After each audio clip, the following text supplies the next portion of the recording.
तो हमारा शुरू से एक माइंडसेट था एंटरप्रेन्योर्स माइंडसेट का कि हमने कहा था यार बिज़नेस स्टार्ट करना है, और फिर हमने कहा कि यार ग्रेजुएट हो गए हैं, अकल भी है, समझ भी आती है बिज़नेस अगर थोड़ा, तो रादर कि हम एम्प्लॉयमेंट खुद करें, हम क्यों ना हम दूसरों को एम्प्लॉयमेंट देना शुरू करें।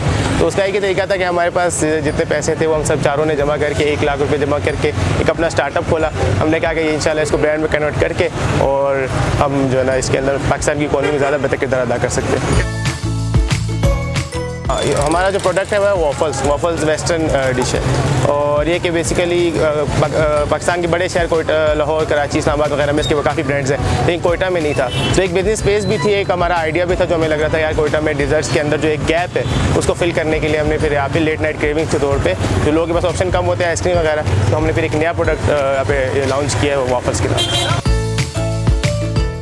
वॉफल्स के अंदर 2 तरह की बेसिस होती है, या वो फिर आप पे डिपेंड करता है, अगर आपका एक्सपीरियंस ज़्यादा है आप ज़्यादा बेसिस की तरफ जा सकते हैं। तो फर्दर हम सिर्फ 2 बेसिस चॉकलेट बेस और वेनिला बेस पर काम करें, और उसके बाद फर्दर फिर इसके ऊपर टॉपिंग जो होती है वो उसके फ्लेवर्स बनाती है। फिर उसमें डिफरेंट हमारे 6-7 फ्लेवर्स होते हैं, और इसकी शेप्स होती है, स्क्वायर शेप होती है, राउंड शेप होती है, और लॉलीपॉप शेप्स होती है। अलग शुक्र है अभी हमारे 2-3 महीने हुए हैं यहाँ पे, और रिस्पॉन्स अच्छा है काफ़ी। नई चीज़ है, अडॉप्ट करने में टाइम लगेगा, और ब्रांड बनने में लाजिम एक जर्नी है इसका।